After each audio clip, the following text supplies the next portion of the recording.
பார்க்க போறோம்னு பார்த்தீங்கன்னா, நம்ம சாம்பார், ரசம்லாம் வைக்கிறதுக்காக ஒரு பாத்திரம் வச்சிருப்போம். ஸோ அந்த பாத்திரம் வந்து பார்த்தீங்கன்னா, அப்படியே மஞ்சள் கரை படிஞ்சிருக்கும். அந்த மஞ்சள் கரைய ரிமூவ் பண்றதுக்கு இந்த டிப்ஸ் ரொம்பவே யூஸ்ஃபுல்லா இருக்குங்க. ஜஸ்ட் நீங்க லிக்விட் டிடர்ஜென்ட்ட வந்து 1 ஸ்பூன் அளவுக்கு ஆட் பண்ணிக்கோங்க. அப்படி இது இல்ல அப்படின்னா, நீங்க துணி துவைக்கிற பவுடர் இருக்கு இல்லைங்களா, அத வந்து 1 ஸ்பூன் ஆட் பண்ணிக்கோங்க. அது கூடவே பேக்கிங் சோடா வந்து ஒரு 1/2 ஸ்பூன் அளவுக்கு ஆட் பண்ணிட்டு, தண்ணி மிக்ஸ் பண்ணிட்டு, இந்த தண்ணிய நீங்க நல்லா வந்து ஒரு 5 நிமிஷம் அப்படியே கொதிக்க விடுங்க. தண்ணி வந்து நல்லா கொதிக்கணும். கொதிச்ச உடனே ஆஃப் பண்ணிடக்கூடாது. கொதிச்சுக்கிட்டு இருக்கும்போதே ஒரு 5 நிமிஷமோ இல்ல ஒரு 2, 3 நிமிஷமோ நீங்க கொதிக்க விட்டீங்க அப்படின்னா, அந்த பாத்திரத்துல படிஞ்சிருக்க எல்லா மஞ்சள் கரையுமே வந்து உங்களுக்கு ரிமூவ் ஆயிடும். அதுக்கப்புறம் நம்ம பாத்திரம் பார்க்கறதுக்கே பளிச்சுன்னு இருக்குங்க.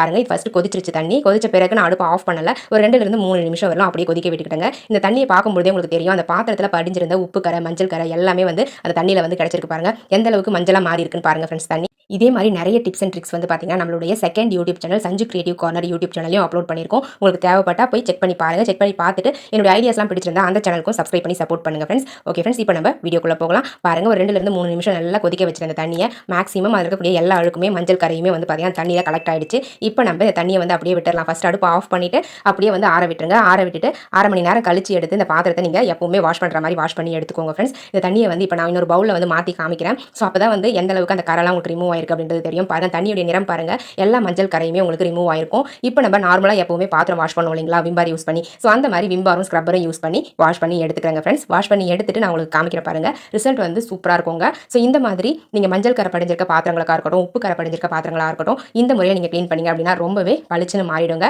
இந்த மாதிரி சாம்பார் வைக்கிற பாத்திரம் மட்டும் இல்லைங்க, நீங்க இட்லி குண்டான கூட இந்த மாதிரியான டிப்ஸை யூஸ் பண்ணி நீங்க க்ளீன் பண்ணி எடுத்துக்கலாம். பாருங்க, நான் நல்லா வந்து தேய்ச்சி எடுத்துட்டேன். இப்போ நம்ம நார்மலா வந்து வாட்டர் ஆட் பண்ணி வாஷ் பண்ணி முடிச்சிடலாங்க. அவ்வளவுதாங்க ஃப்ரெண்ட்ஸ். நான் உங்களுக்கு காமிக்கிறேன் பாருங்க, வாஷ் பண்ணிட்டு எந்த அளவுக்கு ரிசல்ட் வந்து சூப்பரா இருக்குன்னு சொல்லிட்டு. மஞ்சள் கரை சுத்தமா இல்லைங்க, ஈஸியா வந்து ரிமூவ் பண்ணியாச்சு. ஃபர்ஸ்ட் இப்படி இருந்த பாத்திரம் உங்களுக்கு க்ளீன் பண்ணி முடிச்ச பிறகு மஞ்சள் கரை இல்லாம நார்மலா ஆயிடுச்சுங்க.